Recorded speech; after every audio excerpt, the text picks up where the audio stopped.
Hello नमस्कार दोस्तों, कैसे हो आप सब। आपको बहुत दिनों बाद ब्लॉग मिल रहा होगा। एक्चुअली में मैं ना नैनीताल गई थी घूमने के लिए, और वहाँ से आने के बाद मैं इतनी ज़्यादा थक गई कि ब्लॉग बनाने का मुझे टाइम ही नहीं मिल रहा। और अभी मैं ऑफिस से आई हूँ और मुझे लग रही है बहुत तेज़ भूख। आज ना लाइट नहीं आ रही है, इस वजह से जो है हमने बहुत कम लाइट जलाई हुई है, तो जला दी मैंने लाइट।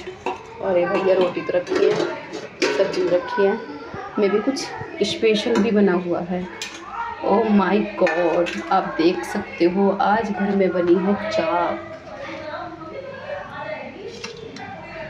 वैसे तो देखने में तो अच्छी लग रही है, यम्मी लग रही है। और करते हैं ट्राई।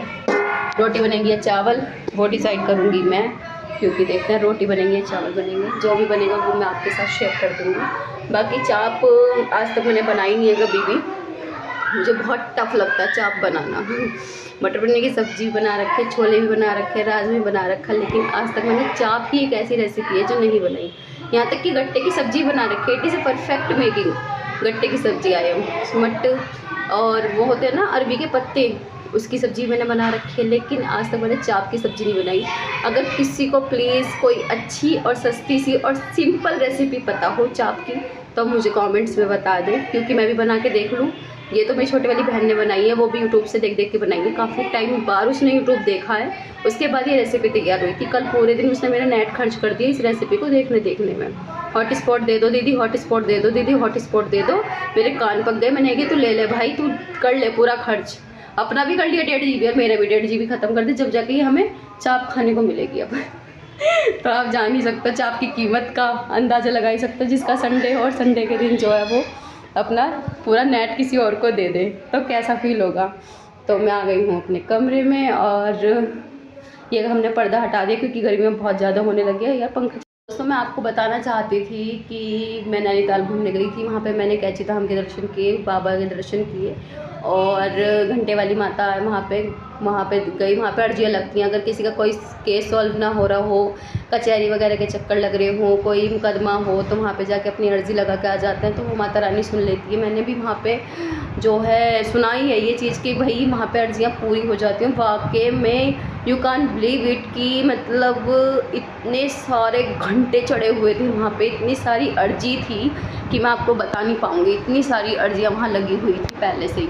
और माता रानी को हमने तो सिर्फ यही बोल दिया कि माता रानी जिसकी जैसी श्रद्धा वैसे उसको फल दें। जिसका मतलब देखो, बाकी तो वो माता रानी तो सभी जानते हैं किसके लिए किसने किस इंटेंशन से पर्ची लगाई है, किस इंटेंशन से अर्जी लगाई है, वो तो सभी जानती है। उसको तो बताने की कोई ज़रूरत नहीं है।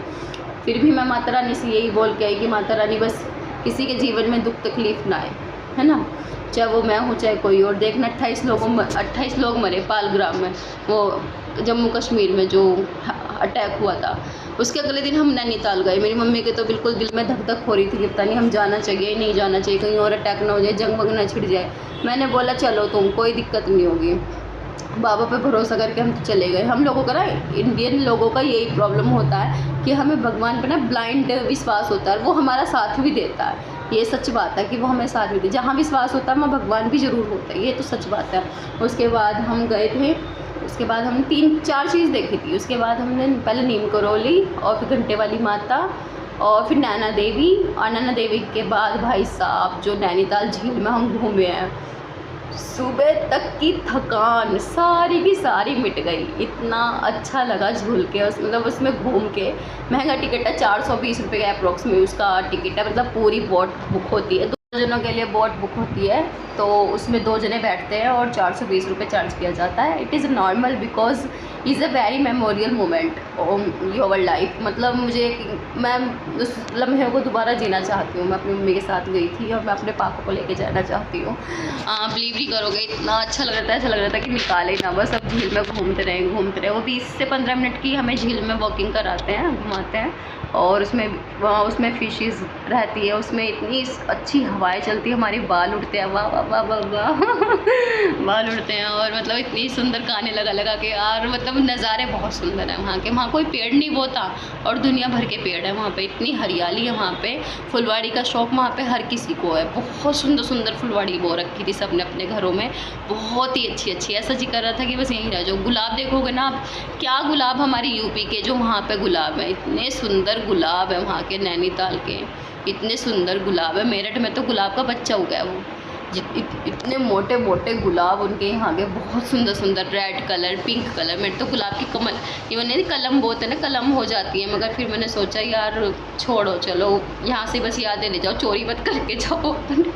चोरी करके जाएंगे तो मेरठ वाले कहलाएंगे। कुछ ना कुछ तो लेके आना ही था। फिर हम वहाँ से एक स्टॉल खरीद के लेके आए यादगारी के लिए। दिखाऊँगी आपको स्टॉल भी, बहुत सुंदर स्टॉल है। ज़्यादा पैसे हमने खर्च नहीं, क्योंकि वहाँ पे कपड़ा बहुत महंगा था और बाकी खाने की चीज़ें भी बहुत एक्सपेंसिव थी, तो हमने लिमिट में ही खर्चा किया। हमारा किराया बहुत ज़्यादा खर्च हो गया था।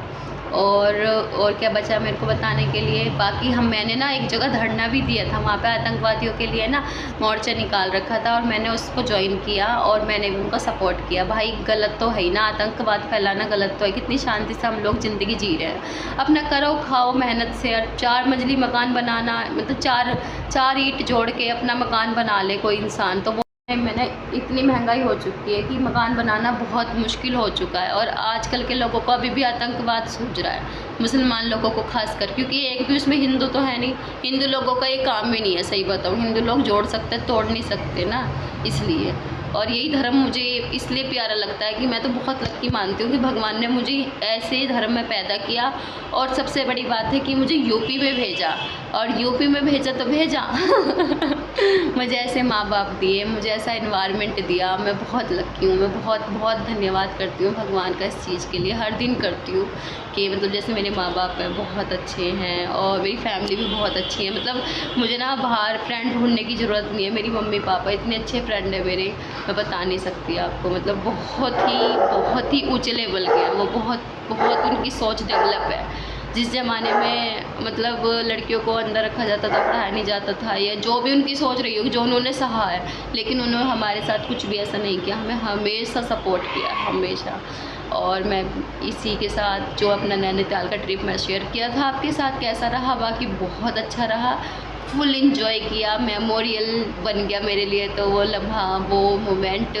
और देखिए इस साल में मेरे 3 ट्रिप हो चुके हैं। अब मैं जो जाना चाहती हूँ नैनीताल, इस बात मैं सोच रही हूँ मुंबई में सिद्धिविनायक मंदिर ना, वहाँ जाने का मेरा बहुत मन है और वहीं का ट्रिप लेने की सोच रही हूँ। मंडे का ही टूर रहेगा, मुंबई से यहीं से ट्रेन मिलती है, यहीं से जाएंगे और देखते हैं बाकी क्या होगा। जो गन्नू बाबा बुलाएंगे तो ज़रूर जाएंगे। और इसी ब्लॉग को मैं यहीं पे करती हूँ समाप्त। बाकी ऐसे ब्लॉग देखने के लिए जुड़े रहिए और मिलते हैं कल नए ब्लॉग के साथ। Bye bye, thank you.